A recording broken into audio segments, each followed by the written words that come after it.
ଆପଣ ଏବେ ମାସକୁ କେତେ ଟଙ୍କା ଲେଖା ଇନକମ୍ କରୁଛନ୍ତି ଆପ୍ରୋକ୍ସ ଗୋଟେ କର ଆଭରେଜ ଗୋଟେ ଆପଣ ସାର୍ କେବେ ମ୍ୟାରେଜ କରୁଛନ୍ତି ନା ନା ସେ ବୋଉର ହାର ବନ୍ଧକ ପକେଇ ବନ୍ଧ ପକେଇ ଆସିଥିଲେ ଫାଷ୍ଟ ଟାଇମ। ସ୍ଟୁଡେଣ୍ଟ ମାନେ ଯେତେବେଳେ ବି ପାଠ ପଢନ୍ତି ମାନେ ଛୋଟ ବେଳୁ ଆରମ୍ଭ କରିକି ଚାକିରି କରିବା ପର୍ଯ୍ୟନ୍ତ ବହୁତ ଜଣ ଶିକ୍ଷକ ଶିକ୍ଷୟିତ୍ରୀଙ୍କ ସଂସ୍ପର୍ଶରେ ଆସିଥାନ୍ତି କିନ୍ତୁ ସେଇ ଶିକ୍ଷକ ଶିକ୍ଷୟିତ୍ରୀ ମାନଙ୍କ ଭିତରେ ଏମିତି କିଛି ଶିକ୍ଷକ ଶିକ୍ଷୟିତ୍ରୀ ଥାନ୍ତି ଯୋଉମାନେ ନିଜର ପାଠ ପଢା ଶୈଳୀ ଦ୍ୱାରା ପିଲାଙ୍କ ମନରେ ଗୋଟେ ଛାପ ବା ଛାପ ସୃଷ୍ଟି କରିଥାନ୍ତି ଏବଂ ଅନ୍ୟ ଶିକ୍ଷକ ସମାଜ ପାଇଁ ଗୋଟେ ଉଦାହରଣ ମଧ୍ୟ ସୃଷ୍ଟି କରିଥାନ୍ତି। ତ ଆଜିର ସେସନରେ ଆଜିର ପୋଡକାଷ୍ଟ ସେସନରେ ଆମେ ସେଇଭଳି ଜଣେ ପ୍ରଖ୍ୟାତ ଶିକ୍ଷକ ବିଷୟରେ ଆଲୋଚନା କରିବା ତାଙ୍କ ସହ ଟିକେ ଆଳପ ଆଲୋଚନା କରିବା ତାଙ୍କର ବ୍ୟକ୍ତିଗତ ଜୀବନ ବିଷୟରେ ଜାଣିବା ଏବଂ ତାଙ୍କର ଜୀବନ ବିଷୟରେ ଜାଣିବା। ବିଫୋର ଦ୍ୟାଟ୍ ତାଙ୍କ ପାଇଁ ମୁଁ ଗୋଟେ 4 ଧାଡ଼ିଆକ ଲେଖିଛି ସେ ବିଷୟରେ ଟିକେ ପଢିଦେବା। ପିଲାଙ୍କର ସେ ଖୋଜା ସବୁବେଳେ ପ୍ୟାସନ ଅଟେ ତାଙ୍କର ଟିଚିଂ ଅନନ୍ୟ ବ୍ୟକ୍ତିତ୍ୱ ଓଡ଼ିଶାର ଜଣେ he is the king of reasoning. ତ ମୁଁ କାହା ବିଷୟରେ କହିବାକୁ ଚାହୁଁଛି ପ୍ରାୟ ପିଲାମାନେ ଅଲରେଡି ଜାଣି ସାରିବଣି he is none other than Mrutyunjay sir. ତ ସାର୍ ଆଜିର ସେସନକୁ ଆପଣଙ୍କୁ ବହୁତ ବହୁତ ୱେଲକମ୍। ପ୍ରଥମ ଜିନିଷ ହଉଛି ଥ୍ୟାଙ୍କ ୟୁ ଯେ ଆପଣ ନିଜ ବ୍ୟସ୍ତବହୁଳ ସମୟ କାଢିକି ଆଜି ଆମ ସହ ଟିକେ ଆଳପ ଆଲୋଚନା ପାଇଁ ଆପଣ ପ୍ରେଜେଣ୍ଟ ରହିଲେ। Thank you sir thank you ଆପଣଙ୍କୁ ବି ଥ୍ୟାଙ୍କ ୟୁ ମତେ ଏ ସିଟ୍ରେ ବସିବା ପାଇଁ ସୁଯୋଗ ଦେଲେ ପିଲାମାନଙ୍କ ସହିତ ଆପଣଙ୍କ ସହିତ ମିଶିବାର ସୁଯୋଗ ଦେଲେ ଥ୍ୟାଙ୍କ ୟୁ। ତ ସାର୍ ବହୁତ ଷ୍ଟୁଡେଣ୍ଟସ ମାନଙ୍କର ଟିକେ କ୍ୱେରି ରହୁଛି ମାନେ ଉତ୍ସୁକତା ରହୁଛି ଯେ ମୃତ୍ୟୁଞ୍ଜୟ ସାରଙ୍କ ବିଷୟରେ ଲାଇଫଷ୍ଟାଇଲ ବିଷୟରେ ଟିକେ ଜାଣିବା ପାଇଁ ତାଙ୍କ ଫ୍ୟାମିଲି ବିଷୟରେ ଜାଣିବା ପାଇଁ ସିଏ ଯୋଉ ଜର୍ଣ୍ଣି ମାନେ ଯୋଉ ପୋଜିସନରେ ଆସିକି ଏଠି ପହଞ୍ଚିଛନ୍ତି ଆପଣ ସେ ବିଷୟରେ ଟିକେ ଜାଣିବା ପାଇଁ। ତ ଆଜିର ଭିଡିଓ କମ୍ପ୍ଲିଟଲି ଇନ୍ସପିରେସନାଲ ମୁଁ ଯୋଉଟା ଜାଣିବା ପାଇଁ ଚାହୁଁଛି ଆଜ ୱେଲ ଆଜ ଆମର ସବୁ ଶ୍ରୋତା ଦର୍ଶକ ଗଣ ମଧ୍ୟ ସମସ୍ତେ ଜାଣିବାକୁ ଚାହୁଁଛି। ତ ମୋର ପ୍ରଥମ ପ୍ରଶ୍ନ ରହିବ ମୋ ତରଫରୁ ନୁହେଁ ସେ ଷ୍ଟୁଡେଣ୍ଟସ ମାନଙ୍କ ତରଫରୁ। ସାର୍ ପ୍ରଥମ କ୍ୱେଶ୍ଚନ ଆପଣଙ୍କର ଘର କୋଉଠି କହିଲେ? ଆମ ଘର ହଉଛି ସେଣ୍ଟ city of Odisha missile city of India Baleshwar. Baleshwar Nilgiri ସହର ଗୋଟେ ଗାଁ ପ୍ରତାପଡ଼ା ଗାଁରେ ମୋର ଜନ୍ମ। ସାର୍ ଫ୍ୟାମିଲିରେ ଆପଣଙ୍କର କିଏ କିଏ ସମସ୍ତେ ଅଛନ୍ତି? ଫ୍ୟାମିଲିରେ ବାପା ବୋଉ ସାନ ଭଉଣୀ ତା ସହିତ ଆମର ଜଏଣ୍ଟ ଫ୍ୟାମିଲି ପାଖାପାଖି ସବୁ ରହୁଛୁ ବଡ ବାପା 2 ଦାଦା 2 ଖୁଡି ଜେଜେମା। ଆଉ ସବୁଠୁ ବଡ ସାର୍ ଯୋଉଟା କି ସବୁ ପିଲାମାନେ ଜାଣିଛନ୍ତି ଆପଣଙ୍କ ଏଜ କେତେ ଟିକେ ଆଜି ରିଭିଲ କରିଦେବେ। ଆମର ଏଜ ହଉଛି 25 କମ୍ପ୍ଲିଟ 26 କଣ୍ଟିନ୍ୟୁ ଚାଲିଛି 26 ଚାଲିଛି। ଆଜ୍ଞା ମାତ୍ର 26 ବର୍ଷ ଆପଣ ଶୁଣନ୍ତୁ ଟିକେ ସାରଙ୍କ ମୁହଁରୁ ମୁଁ ନିଜେ କହୁନି 26 ବର୍ଷ ଏଜ ରେ ଏତେ ବଡ ପୋଜିସନ କୁ ପହଞ୍ଚିବା ଗୋଟେ best reasoning faculty of Bhubaneswar Odisha କହିଲେ ଅତ୍ୟୁକ୍ତି ହବନି। ଏ ବେଷ୍ଟ ରିଜନିଂ ଫ୍ୟାକଲ୍ଟିର ଟ୍ୟାଗ ପେୟାର ଯୋଉ ଜର୍ଣ୍ଣିଟା ରହିଲା ସେ ବିଷୟରେ ଟିକେ ଷ୍ଟୁଡେଣ୍ଟସ ମାନଙ୍କ ଆମର କୁହନ୍ତୁ। ନା ଆମ୍ଳ ଚୂଳ କିଛି ଛାଡିବେନି ପୁରା A to Z. Best reasoning faculty ନୁହଁ ଫାଷ୍ଟ ମୁଁ ଏତିକି କହିବି ପିଲାମାନଙ୍କୁ ମୁଁ ଟ୍ରାଏ କରେ ମୋର ବେଷ୍ଟ ଦେବା ପାଇଁ। ତ ଏ ଜର୍ଣ୍ଣି ଷ୍ଟାର୍ଟ ହବ ଯଦି ମୁଁ କହିବି ଯେତେବେଳେ ମୋର ସ୍କୁଲିଂ ଥିଲା ସ୍କୁଲିଂ ପରେ ଗ୍ରାଜୁଏସନ ପ୍ଲସ ଟୁ ପରେ ଗ୍ରାଜୁଏସନ 2018 ରେ ମୁଁ ଭୁବନେଶ୍ୱର ଆସିଥିଲି 2018 ମସିହାରେ। ଆଜ୍ଞା 2018 ମସିହାରେ ମାନେ ପାଖାପାଖି 6-6.5 ବର୍ଷ 6 ବର୍ଷ ହେଲା। ତ ତାପରେ ମୁଁ ମଧ୍ୟ ପ୍ରିପାରେସନ କରୁଥିଲି। ପ୍ରିପାରେସନ ହବା ସମୟରେ ମାନେ ଆପଣ ପ୍ରିପାରେସନ କରିବା ପାଇଁ ଭୁବନେଶ୍ୱର ଆସିଥିଲି ପ୍ରିପାରେସନ କଲି। ପ୍ରିପାରେସନ ସରିବା ପରେ ଜଷ୍ଟ ମୁଁ ଏ ଲାଇନକୁ କୌଣସି ଏକ ଅକସ୍ମାତ ପଡ଼ିଥିଲା ଆକ୍ସିଡେଣ୍ଟରେ ବସିଥିଲି। ଏମିତି କୌଣସି ଏମ୍ ନଥିଲା ମୋର ଏମ୍ ଥିଲା ଗଭର୍ଣ୍ଣମେଣ୍ଟ ଜବ୍ ପାଇଁ ବଟ୍ ଯେହେତୁ ଘରର ଟିକେ ପ୍ରୋବ୍ଲେମ ଥିଲା ତ ମତେ ସପୋର୍ଟ ପାଇଁ ମାନେ ମୋ ନିଜ ଖର୍ଚ୍ଚ ଆକ୍ଚୁଆଲି ଉଠେଇବା ପାଇଁ ତ ମୁଁ ଏ ଲାଇନକୁ ପଳେଇ ଆସିଥିଲି ଯୋଉଟା କି 2019 ଏପ୍ରିଲ ମାସରେ ମୁଁ ଟିଚିଂ ଷ୍ଟାର୍ଟ କରିଥିଲି। ଆଣ୍ଡ ସବୁଠୁ ଆଶ୍ଚର୍ଯ୍ୟ କଥା ହଉଛି ମୁଁ ଟିଚିଂ ଯେତେବେଳେ ଆସିଲି ସାର୍ ମେଜର ସବଜେକ୍ଟ ରିଜନିଂ ମତେ ମିଳିନଥିଲା ମତେ ସେ ଅଫର କରିଥିଲେ ହିଷ୍ଟ୍ରି ପଢିବା ପାଇଁ ଜିଏସ୍ ପର୍ସନ ପଢିବା ପାଇଁ ଜିଏସ୍ ରୁ ଭଲ ହେଇସାରିବା ପରେ ଆପଣ ସେତେବେଳେ ରିଜନିଂ ଟା ଫେଭରାଇଟ ସବଜେକ୍ଟ ଥିଲା ଭଲ ମ୍ୟାଥ ରିଜନିଂ ମତେ ଭଲ ଲାଗୁଥିଲା ବଟ୍ ସଡନ ଗୋଟେ ମେଜର ପାର୍ଟଟା ଦେବେନି ତ ଫାର୍ଷ୍ଟ ଆପଣ କେମିତି ପଢଉଛନ୍ତି ତ ହିଷ୍ଟ୍ରି ପଢେଇଲି ଦେନ୍ ହିଷ୍ଟ୍ରି ପରେ ମୁଁ ରିଜନିଂ କୁ ଆସିଲି ସେଠୁ ଆପଣଙ୍କର ଟିଚିଂ କ୍ୟାଲିବର ଟିକେ ହେଲା ପରେ ଭଲ ପଢୁଛନ୍ତି ଆପଣ ରିଜନିଂ ପଢାନ୍ତୁ ତ ସେଠୁ ମୋ ଜର୍ଣ୍ଣି ଷ୍ଟାର୍ଟ ହେଇଥିଲା ରିଜନିଂ ରେ। ମାନେ 2018 ମସିହା ଆପଣ କଥା କହୁଛନ୍ତି 19 ମସିହା 19 ଏପ୍ରିଲ ମାସରେ ମୁଁ ଆପଣ ପ୍ରଥମେ ସାର୍ କହିଲେ ଯେ ମାନେ ଆପଣଙ୍କ ଏଇ ଯୋଉ ପକେଟ ମନି ଟିକେ ବାହାରୁ ଆସିକି ରହିଲେ ପକେଟ ମନି ଖର୍ଚ୍ଚ କରିବା ପାଇଁ ପ୍ଲସ ଫ୍ୟାମିଲିର ଫାଇନାନ୍ସିଆଲ ଇସ୍ୟୁ ଟିକେ ସଲ୍ଭ କରିବା ପାଇଁ ଆପଣ ଲାଇନ୍ କୁ ଆସିଲେ। ଆପଣ ନିଜକୁ କେବେ ଫିଲ୍ କଲେ ଯେ ଆପଣ କମ୍ପ୍ଲିଟଲି ଟିଚିଂ ଲାଇନ ଭିତରକୁ ଏଣ୍ଟର କରିସାରିଛନ୍ତି? ଏଇଟା କେବେ ଫିଲ୍ କଲେ? ଏଟା ମୁଁ ଫିଲ୍ କଲି ଆଫ୍ଟର କରୋନା ପରେ। ତ ସେତେବେଳେ ଆକ୍ଚୁଆଲି କଣ ହଉଥିଲା ନା 19 ମସିହା କହିଲି ନିଜ ଖର୍ଚ୍ଚ ପାଇଁ କରୁଥିଲି ତାପରେ କରୋନା ଆସିଲା। କରୋନା ସମୟରେ ତ ପୁଣି ଗାଁକୁ ରିଟର୍ନ ଭୁବନେଶ୍ୱରରେ ତ ରହି ହେଲା ନାହିଁ ଗାଁକୁ ପୁଣି ରିଟର୍ନ ହେଲା ତ ବର୍ଷେ ପରେ ପୁଣି ଆସିଲା ପରେ ପୁଣି ସେମ୍ ଫାଇନାନ୍ସିଆଲ ଟିକେ ରହିଲା ଡାଉନ ରହିଲା। ତ ତାପରେ ଆପଣ ମତେ ଅଫର କରିଥିଲେ ଗୋଟେ ଇନଷ୍ଟିଚ୍ୟୁଟରେ ତ ସେଠି ମୁଁ ପଢିବା ଷ୍ଟାର୍ଟ କରିଥିଲି। ତାପରେ ଦେଖିଲି ଯେ ମତେ ପ୍ରଫେସନ ପ୍ଲସ ପ୍ୟାସନ ମୋର ମିଶି ହଉଛି ମୋର ପଢିବା ପାଇଁ ଭଲ ଲାଗେ ଶାନ୍ତି ଲାଗେ ତ ସେଇଠି ପାଖରୁ ମୋ ପଛକୁ ଚାହିଁ ନାହିଁ, ସେଇଠି ପାଖରୁ ଆଗକୁ ଚାଲିଛି। ସାର୍ ପ୍ରାୟ ଷ୍ଟୁଡେଣ୍ଟସ୍ ମାନଙ୍କର ଗୋଟେ ଏଇଟା ମଧ୍ୟ ଗୋଟେ କ୍ୱେରି ମାନେ ଜାଣିବା ପାଇଁ ନିହାତି ଭାବରେ ଚାହୁଁଥିବେ, ଆପଣ ଚାହୁଁଥିଲେ ଗଭର୍ଣ୍ଣମେଣ୍ଟ ସେକ୍ଟରକୁ ଯିବା ପାଇଁ, ହଁ। ବଟ୍ ଏବେ ଚାହାନ୍ତୁ କିମ୍ବା ନ ଚାହାନ୍ତୁ ଆପଣ ଏଇ ଲାଇନ୍ କମ୍ପ୍ଲିଟଲି ପ୍ରାଇଭେଟ ସେକ୍ଟରକୁ କମ୍ପ୍ଲିଟଲି ଏଣ୍ଟର କରିସାରିଲେ। ଆଜ୍ଞା। ତ ଆପଣ ଗଭର୍ଣ୍ଣମେଣ୍ଟ ଜବ୍ କୁ ଏବେ ବି ଚାହୁଁଛନ୍ତି ନା ଏଇ ସେକ୍ଟର କମ୍ପ୍ଲିଟ ଲଙ୍ଗ ଟର୍ମ ପର୍ଯ୍ୟନ୍ତ ରନ୍ କରିବେ ବୋଲି ଭାବିଛନ୍ତି? କଣ ମାନେ ଆପଣ ଲକ୍ଷ୍ୟ କଣ ରଖିଛନ୍ତି ଆଗକୁ? ବେସିକାଲି ମୋର ଲକ୍ଷ୍ୟ ଅଛି, ମୁଁ ସାର୍ ପ୍ୟାସନ୍ କୁ କେବେ ଛାଡ଼ିବି ନାହିଁ। ପଢ଼ିବା ମୋର ପ୍ୟାସନ୍ ପ୍ଲସ୍ ପ୍ରିପାରେସନ୍ ହେଇସାରିଛି, ମୁଁ ପଢ଼େଇବି। ଯଦି ମୋ ପାଇଁ ସୁଇଟେବୁଲ ଜବ୍ ମୋର ହେଇଯାଏ ଫ୍ୟୁଚରରେ, ସୁଇଟେବୁଲ ଜବ୍, ତ ନିହାତି ମୁଁ ଜବ୍ କରିବି, ଗଭର୍ଣ୍ଣମେଣ୍ଟ ଜବ୍ କରିବି, ତା ସହିତ ଇଏ ଲାଇନ୍ ମଧ୍ୟ Passion ଟା ମଧ୍ୟ passion maintain ରହିବ। କରିବି। ହଁ। ଯଦି ସୁଇଟେବୁଲ ଜବ୍ ନ ରହୁଛି ତାହେଲେ ଇଏ ମୋର ଲାଇଫ୍ ଟାଇମ୍ ରହିବ। ମାନେ 6 ବର୍ଷ ଧରି ଆପଣ ଶିକ୍ଷାଦାନ କରି ଆସିଛନ୍ତି। Only this short duration of time sir ନିଜର ଗୋଟେ ସ୍ୱତନ୍ତ୍ର ପରିଚୟ ସୃଷ୍ଟି କରିଛନ୍ତି। ଯୋଉମାନେ ସାରଙ୍କ ପାଖରେ ପାଠ ପଢିଛ ଅଲରେଡି ସେ ବିଷୟରେ ଜାଣିଥିବ, ମୁଁ ତ ଅଧିକ କିଛି କହିବିନି। ବଟ୍ ଯୋଉମାନେ ଜାଣିନାହାନ୍ତି, ୱାନ୍ ସାରଙ୍କର କ୍ଲାसेସ୍ ଆଟେଣ୍ଡ କରନ୍ତୁ, ଅଫଲାଇନ୍ ସେସନ୍ କିମ୍ବା ଅନଲାଇନ୍ ସେସନ୍ ହ୍ୱାଟଏଭର ଇଟ୍ ମେ ବି, ଆଟେଣ୍ଡ କରନ୍ତୁ, ତାପରେ ଜାଣିପାରିବେ। ଯୋଉମାନେ ଚ୍ୟାନେଲରେ ନୂଆ ଅଛନ୍ତି, ଭିଡିଓ ନୂଆ କରି ଦେଖୁଛନ୍ତି, ଜାଣିନାହାନ୍ତି, ସେ ବିଷୟରେ ଜାଣିପାରିବେ। ଆଉ ଗୋଟେ କ୍ୱେଶ୍ଚିନ୍ ସାର୍,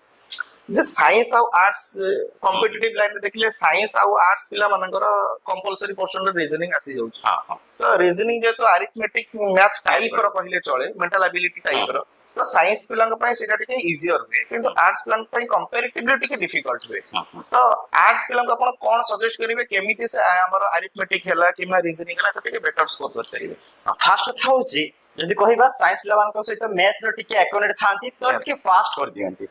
ନୁହଁ ଯେ ଆର୍ଟସ ପିଲାମାନେ କରିପାରିବେ ନାହିଁ, ଆର୍ଟସ ପିଲାମାନେ ନିଜକୁ ମୋରାଲ ଡାଉନ କରିଦିଅନ୍ତି। ତ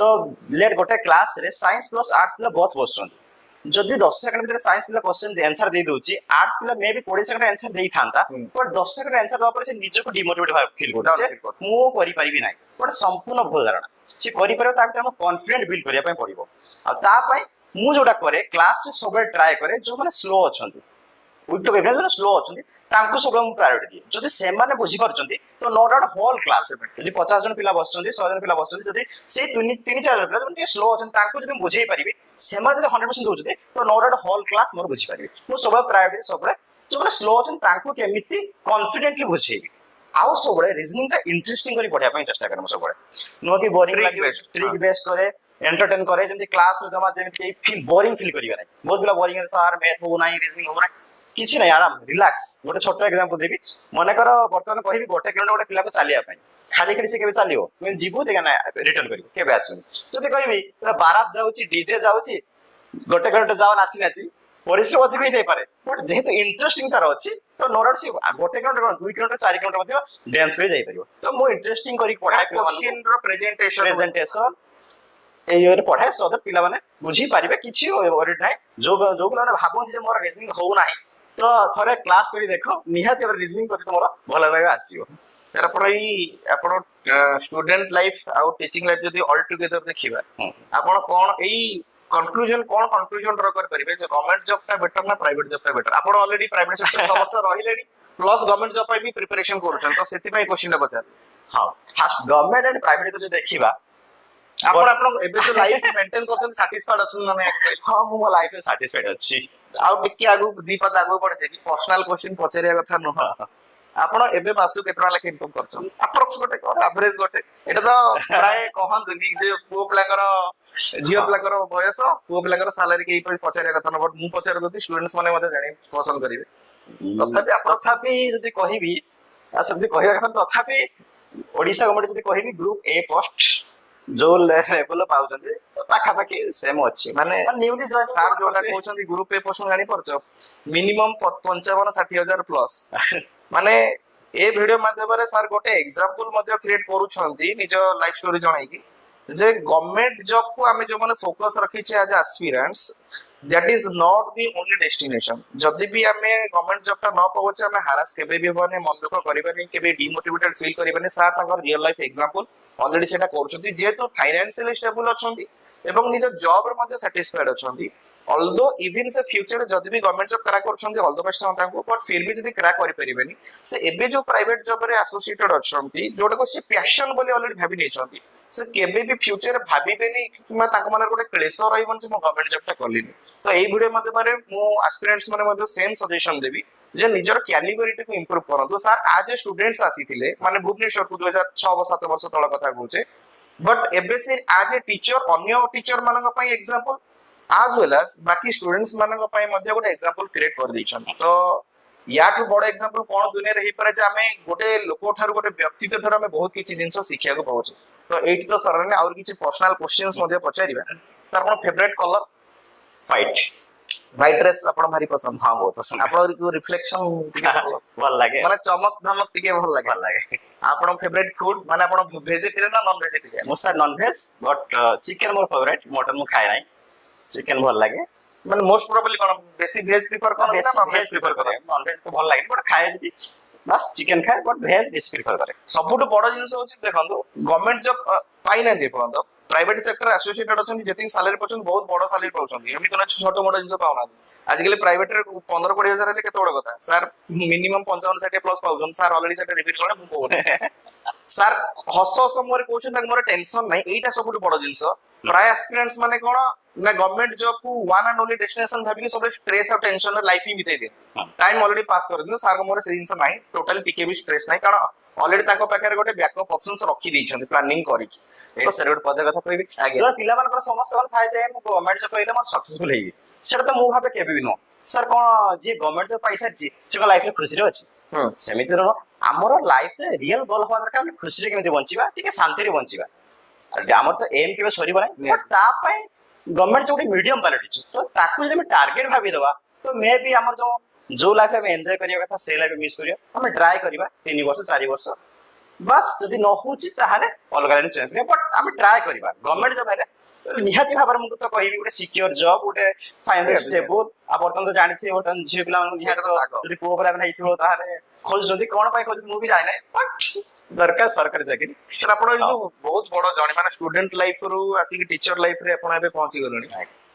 ऑलमोस्ट कहले टॉप ऑफ द पॉइंट रे अछन तो आपण एई जो जर्नी रो जो सफलता श्रेय काहा दे तो ए सफलता श्रेय को तो कहिबी निहाती भाबरे प्रथम सफलता मो बाबा बहुत कष्ट माने जोटा कह कि अनबिलीवेबल कष्ट करे बाबा कोन करन बा फार्मर अछन माने एबे भी हां एबे भी चाष एबे कमे देले बट चाष आगुर करिया चाष होतला मो छोट कथा कहि तेता बेले मु भुवनेश्वर आस्थिली एते फाइनेंशियल प्रॉब्लम थिला जे आपण थिया सोना लोन आनी मु आस्थिली भुवनेश्वर प्रथम 20000 टका देई बोरो हार बंधक पकी आस्थिली फर्स्ट टाइम बहुत सारा जर्नी अछि तेरा मु आस्थिली भुवनेश्वर तो हॉस्टल खर्च खाइला रहबा तो 5-6 हजार टका खर्च सेता से दौथरे से केबे मते मना करना कोनोसी केस रे भी से मते कहिना दी जे तू जॉब कर कि ए पर्यंत पैसा नाही तोर कि सेते बडे भी +2 हो +3 हो +2 थरम बाहर रहउची +2 science average student not at intelligent पाखा बाकी से 85 प्लस स्टूडेंट तो तापरे से +2 सरला ग्रेजुएशन सरला तापरे से कर जहा इच्छा से कर उनके होन से पढिबी तो केबे मना करना केबे भी कोनसी कथा से मना करनांती तो बापा मां निहाती मां ता सब बेले सपोर्ट करन केबे भी अपोज करना दिसे जे कोनसी केस रे बाबा थिबे ता साइड रे बो मां थिबे तो करना तो निहाती और श्रेय बापा मां को देबी तापरे भगवान जे कि ताको द्वारा त किछि ताको सी नथ त किछि परने भगवान को श्रेय देबी सर अपन हॉबी कोन टिके कहले हॉबी सर सेमति किछि नाही गीत टिके टिके सुने गीत सुनते ना खाली सुने की भी बाथरूम से करना बाहर भी टिके टिके बनावली बाहर बुदे सेमति टिके चारि धाड़ी कोन गीत जाबी ओके ओडिया गीत गोटे गाउची सकाळर पहिली गाड़ी रे चाली जीवी तते मु छाड़ी रे सकाळर पहिली गाड़ी रे चाली जीवी तते मु छाड़ी रे परदेशी को बांधी पारिबुनी परदेशी को बांधी पारिबुनी गरीत पणतरे सकाळर पहिली गाड़ी रे चाली जीवी तते मु छाड़ी रे बाथरूम सिंगर सर पढौथिल माने भाबो पढौछंती तासो ए भलिया सुमधुर गीत इंटरनेट ले सर थोड़ा ट्राई करंतु सारागामा पा मत टिके जांतु बट ट्राई करंतु हबन हबो से तो भगवान खातिर हम परिश्रम आदरे पैशन माने एटे टिके माने एमिति न जे आपण एवरेज गाउछंती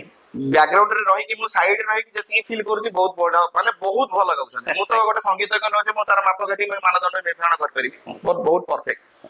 आ गोटे क्वेश्चन सर जे सब पिलाकर पर आज कंप्लेन रोची जो माने एस्पिरेंट्स होची आजकल कॉम्पिटिटिव एग्जाम एजुकेशन लाइन कथा कहूँ जो मैंने भी जो स्टूडेंट्स मैंने प्रिपरेशन करछन कंप्लीट सेक्टर रे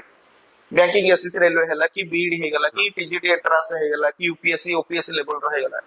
प्राय सब डिपार्टमेंट से प्राय एग्जाम रिलेटेड गोटे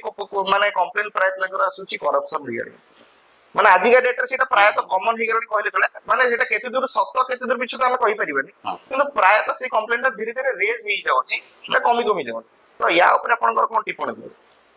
फास्ट कथा करप्शन जदि कहिबा केवल आपन कहले रेज ही उठिछि भयसटा केवल पिला मानक द्वारा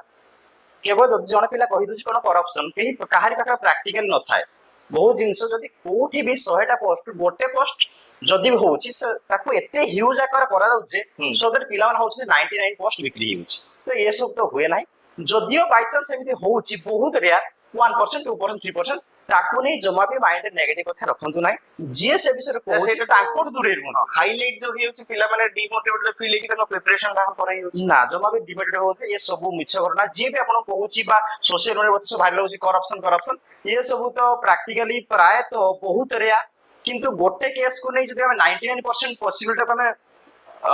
अपोज को माने कैंसिल हे जिवो ताले सुधर कि लाभ नै तो निहाती हमरे हमर दर लेट 100टा सीट अछि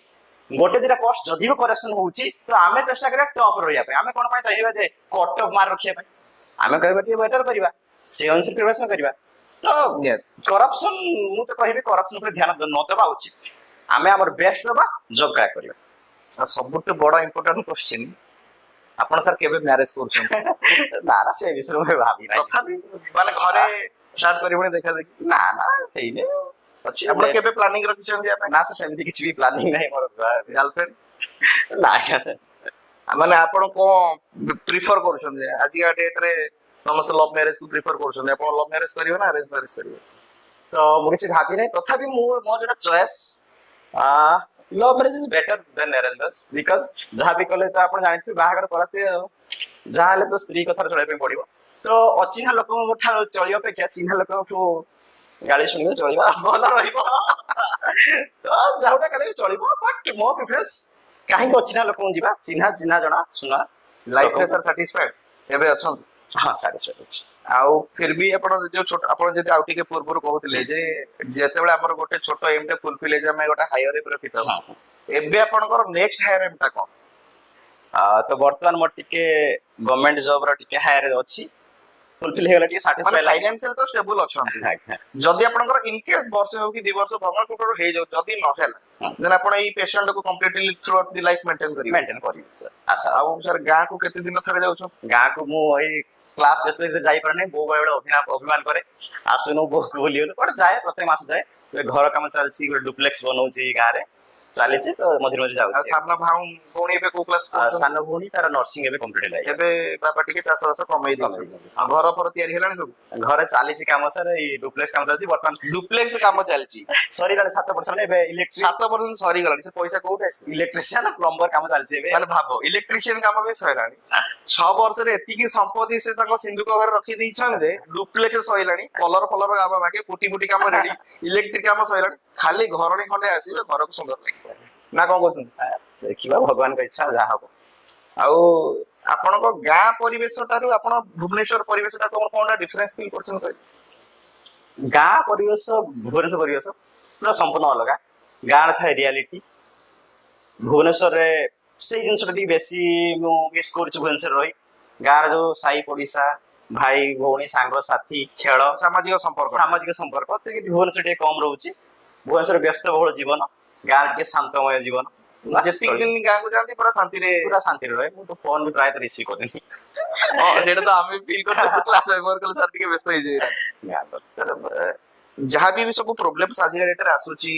स्टूडेंट्स मानक लाइफ रे माने आपन जेमती गार्डियन मानकर सपोर्ट मिलला जे इवन फाइनेंशियल बर्डन थाई कि मध्य आपन को बैक सपोर्ट मिलला जे तू जहा करछ करे जो लाइन तुमको भल लागुची से लाइन को जा इवन आपन को सपोर्ट कले सुना बंधक रखी भुवनेश्वर जाई कि भी पाठ पढ़िया पई तो ए भलिया बैक सपोर्ट ता सब स्टूडेंट्स मान लाइफ रे केते इंपोर्टेंस कैरी करे सर मु तो कहबी बैक सपोर्टिंग गोटे पिला सक्सेस करा दुई तीनटा नेगेटिव कथा आसे जते बेले जने पिला वर्ष 2 वर्ष प्रिपरेशन करे घर नेगेटिव इंपैक्ट आसे केबे जॉब हबो बड़ प्रश्न समस्त होउची तार होउची तोर काई हो नाही ए जिनस पिलार एते नेगेटिविटी बढ़ाई दिए जे सर अनबिलीवेबल पिला माने कोनते घरे कांदी फोन करी कोनते सर एमिति घरे कहउछथि तो प्रथम कथा जदि गार्डियन माने के देखु ताकू मु तो रिक्वेस्ट करबी प्लीज पिला माने को छाडंतु से माने फ्रीली पढंतु ताकू सपोर्ट करबा चेष्टा करंतु निहाती से क्रैक करिवो जदि भी क्रैक हो सपोर्ट करंतु हबो आराम से धैर्य धर हबो नहले बेसी एटलीस्ट किछ तो आज काली सर दुनिया रे जदि सरकार चाकरी नउछ कोन कि एक पेट बसी पर नाही बसी परछि ना तो काहे व्यस्त बा पिला को छाडंतु से माने मध्ये बेसी ओरिड होवा दरकार नाही आराम से रिलैक्स पढ़ा पढ़ी करो बेस्ट दपे चेष्टा करो आमे हमर बेस्ट दबा देन डिपेंड करे गॉड ऊपर हमर कट ऑफ क्लियर होउची ना हो नाही जॉब पाउछ हो नाही बट आमे हमर ट्राई करे सबले बेस्ट दबा सर बहुत गवर्नमेंट एस्पिरेंट्स अछन जो माने 2-3 थर लेखा एग्जाम देकी भी फेल्युअर हेलेनी तो से माने मन गोटे छाड़ी गेलन जे हम गवर्नमेंट जॉब दबन प्राय डिमोटिवेट हे गेल माने डेफिनेटली प्रिपरेशन किछ ना किछ लाकुना रहउतिबो तो से माने जदी मन ही छाड़ी गेलन तांगर गवर्नमेंट सेक्टर पर तो प्राइवेट सेक्टर से केमिति एसोसिएट है कि एटलीस्ट निज फैमिली को प्रतिपोषण कर परियो जेमति आपण गोटे सेक्टर आड हे गेले इंटरेस्ट थाउ बा न थाउ से परिस्थिति जो कबचरा अछि सेमति से माने केमति कर परियो सेटा तो फास्ट यदि कहिबा 2-3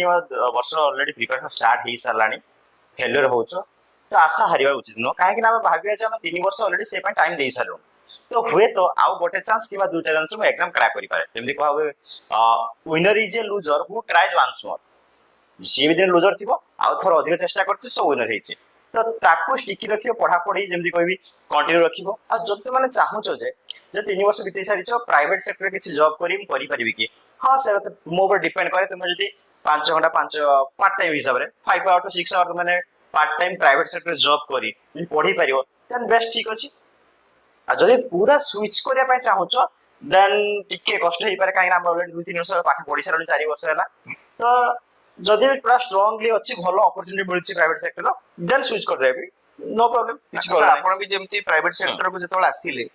आपण थोड़ी ना सेते बेले आपण सेई ए ग्रेड स्केल रो बळे 50,000 इनकम करते छोटो सैलरी गोटे पाइथिबे धीरे धीरे आपण को इंप्रूवाइजेशन कले सेई जिंसटा एक्सपीरियंस माने गोटे के हां निहात मु कहि रखुची हमर द फर्स्ट मंथ रो सैलरी आस्तिला 2019 एप्रिल मास रे 2800 टका आस्तिला 2800 आस्तिला 2800 रु एबे पाखा बाकी ओडी भले से माने अछि 2800 टका आस्तिला तो तापरे गोटे जिंस पर स्टिक रहिबा निजर स्किल ऊपर कॉन्फिडेंट रखिबा एंड रेगुलर से इंसुर करिबा तुम से पाठ पढो बा जे कोनसी जॉब सेक्टर अछि जदि तुम ऑनेस्ट रहिबो तापर डेडिकेशन ही काम करिवो तो नो डाउट से तुमको भलो रिजल्ट ही दबो से पाठ पढा हो बा प्राइवेट सेक्टर हो बा जे कोनसी छोट काम हो कि बा जे कोनसी काम हो से तुमको भलो रिजल्ट ही दबो तो जो काम करो तुमरो 100% दबा उचित गोटे सर जदि आपण को पचरा कि गोटे वैल्यूएबल सजेशन सब एस्पिरेंट्स मन पे को गोटे लाइन रहिबो वैल्यूएबल सजेशन कहिबी भगवान हमको मनुष्य जन्म देइचंती तो आम प्रॉपर यूटिलाइज करवा सब ट्राए करिया गोटे भलो मनीष होबा पय try to be good human being job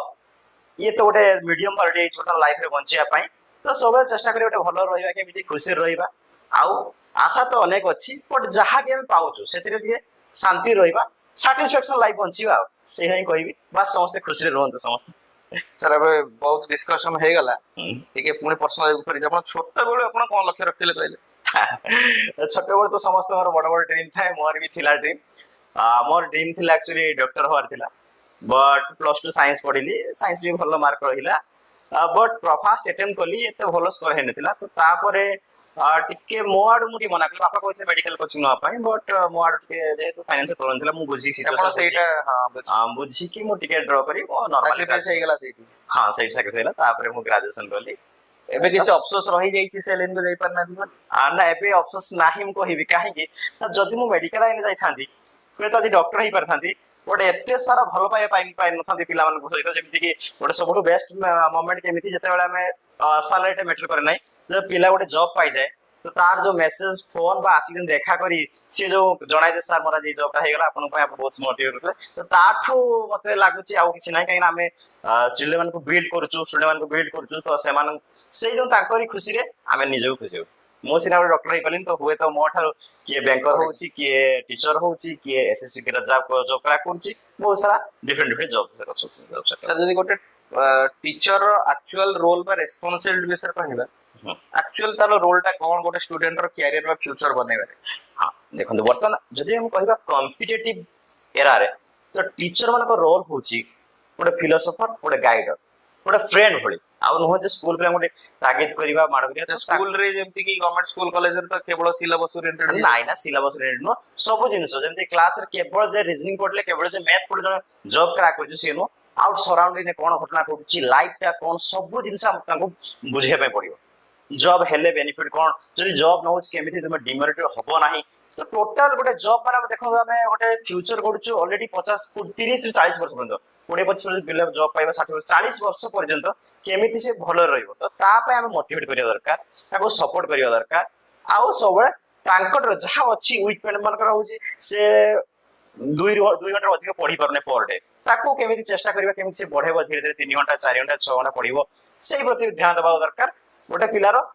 କେମିତି ଆମେ ଓଭରঅଲ ଡେଭଲପମେଣ୍ଟ କରିପାରିବା ଫର କ୍ରାକ୍ ଏ ଗଭର୍ଣ୍ଣମେଣ୍ଟ ଜବ ତା ପ୍ରତି ଧ୍ୟାନ ଦେବା ଉଚିତ ଯେକୌଣସି ଗୋଟେ ଆସ୍ପିରାଣ୍ଟସ୍ କୁ ଦେଖିବା ଏଡି ଏକ୍ସାମ ପାଇଁ ପ୍ରିପାରେସନ କରନ୍ତୁ 5-10 ସିଲାବସ ରେ 8-10ଟା ସବଜେକ୍ଟ ଥିବ ଡିଫରେଣ୍ଟ ସବଜେକ୍ଟ ଥିବ ସେ 10ଟା ସବଜେକ୍ଟ ଭିତରୁ କି 5ଟା ସବଜେକ୍ଟ ଡେଫିନେଟଲି ଗୋଟେ ସବଜେକ୍ଟ ତାକୁ ପାଇଁ ବହୁତ ଡିଫିକଲ୍ଟ ହେଇଥିବ ସେଥିରେ କେମିତି ସେ ମାଇଣ୍ଡ କର ଗୋଟେ ପଜିଟିଭ ଆଟିଟ୍ୟୁଡ କ୍ରିଏଟ କରିବ ଯେ ମୁଁ ଏକ୍ସାମ ଏଇଥିରେ ବି ମାର୍କ ସ୍କୋର କରିପାରିବି ହଁ ସେଇଟା ଗୋଟେ ବଡ ଚ୍ୟାଲେଞ୍ଜ କଥା ମୋ ଟପିକ ତ ବେଶୀ ହୁଏ ଯେମିତି କି seating arrangement puzzle blood relation ଏମିତି ପିଲା ବହୁତ କନଫ୍ୟୁଜନ ହନ୍ତି ତାଙ୍କୁ ମୁଁ ପୁରା ଡାଇରେକ୍ଟଲି କୁହେ ମେଡିସିନ ଖାଇବା ଯାହା ବ୍ଲଡ ଲେସନ ପଜଲ ସଲ୍ଭ କରିବା ସେମ୍ ଏଭ୍ରି ଡେ 2ଟି ପଜଲ 2ଟି ସିଟିଂ ଆରେଞ୍ଜମେଣ୍ଟ 5ଟି ବ୍ଲଡ ଲେସନ ଗୋଟେ ମାସ ପର୍ଯ୍ୟନ୍ତ କରନ୍ତୁ ମୁଁ ତ କ୍ୟାମେରା ଆଗରେ ଚ୍ୟାଲେଞ୍ଜ ମାରି କହୁଛି ଗୋଟେ ମାସ ପରେ ସେମାନେ ମାଷ୍ଟର ହେବେ blood relation puzzle sitting arrangement ତ କନଷ୍ଟିଟ୍ୟୁଟି ମାନେ ଗୋଟେ ମାସ କଣ୍ଟିନ୍ୟୁ ତୁମେ କରିବ 5ଟି ମୁଁ ବ୍ଲଡ ଲେସନ ସଲ୍ଭ କରିବି 2ଟି ପଜଲ ସଲ୍ଭ କରିବି 2ଟି ସିଟିଂ ଆରେଞ୍ଜମେଣ୍ଟ ସଲ୍ଭ କରିବି ତ ନିହାତି ଭାବରେ 30 ଦିନ ଭିତରେ ଗୋଟେ ମାସ ଭିତରେ ସେ ସେଥିରେ 100% କନଫିଡେंट ହେଇଯିବ and exam ରେ ଫୁଲ୍ ସ୍କୋର କରିବ ହିଁ ସେଇ ସବଜେକ୍ଟ ମାନେ ଭିଗରସ୍ ପ୍ରାକ୍ଟିସ ପ୍ରାକ୍ଟିସ ସେଇ ସ୍ଟେଜ କୁ ହିଁ ପିଲା ଯାଉ ନା ସେଇଟା ମୁଁ ତ ଯୋଉମାନଙ୍କୁ କହେ ଯୋଉମାନେ ବୁଝେନି କହେ ପିଲାମାନେ ଜାଣି ପାରୁନାହାନ୍ତି କଣ କରିବେ ତ ଯୋଉ ଟପିକ ବି ଯେ ବି ସବୁ କେମିଷ୍ଟ୍ରି ମାନଙ୍କର ଏସିଡିଏସ୍ ହଉ ବା ଫିଜିକ୍ସ ର ମୋସନ ହଉ ଯାହା ବି ଟପିକ ହଉ ଯୋଉଟା ତମର ଡିଫିକଲ୍ଟ ଲାଗୁଛି ତାକୁ ରେଗୁଲାର ପ୍ରାକ୍ଟିସ କର ନିହାତି ଭାବରେ ସେ ଚାପ୍ଟର କନସେପ୍ଟ କ୍ଲିୟର ହବ ଆଉ ମଲ୍ଟିପଲ ଏମସିକ୍ୟୁ କର ଯଦି ସାଇନ୍ସ ପିଲା ଅଛନ୍ତି ଫିଜିକ୍ସ ରେ କେମିଷ୍ଟ୍ରି ଯୋଉ ପ୍ରୋବ୍ଲେମେଟିକ ଆସୁଛି ତାକୁ ମଲ୍ଟିପଲ କ୍ୱେଶ୍ଚନ ପ୍ରାକ୍ଟିସ କର and पॉलिटी हिस्ट्री ज्योग्राफी से पाई मध्य प्रैक्टिस करो मल्टीपल क्वेश्चन नो डाउट तुम ता रिगार्डिंग हमर आईडिया आसीबो एग्जाम रे ऑप्शन थ्रू मध्य हम करि पारिया एलिमिनेशन मेथड मध्य करि पारिया बहुत सारा क्वेश्चन तो सर बहुत बहुत धन्यवाद आज आपण Thank you, sir. सेशन रे अटेंड कले Thank you. आउ बहुत पिलांकर जो क्वेश्चंस थिला जे मृत्युंजय सर को विषय टिके डिटेल्स रे जानिबे तांका family life story struggle everything विषय जानिबा आज रे वीडियो रे आपण समस्त समस्त जानिले आपण एई बळी सब स्टूडेंट्स मानकर कैरियर फ्यूचर ब्राइट करंतु এবং ଗୋଟେ ୟୁନିକ୍ ଏକ୍ସାମ୍ପଲ ଭାବରେ ଯେମିତି ଆପଣଙ୍କର ପରିଚୟ ସୃଷ୍ଟି କରିପାରିଛନ୍ତି ସେମିତି ଆଗକୁ ମଧ୍ୟ ସେଇ ଜିନିଷଟା ବଜାୟ ରହୁ ଏବଂ ଆପଣଙ୍କ ଦ୍ୱାରା ଆଉ ସମସ୍ତେ ମଧ୍ୟ ସେମିତି ଅନୁପ୍ରାଣିତ ହେଇଥାନ୍ତୁ ଏଇଟା ହିଁ ଜଗନ୍ନାଥଙ୍କ ନିକଟରେ ଇଚ୍ଛା थैंक यू ନମସ୍କାର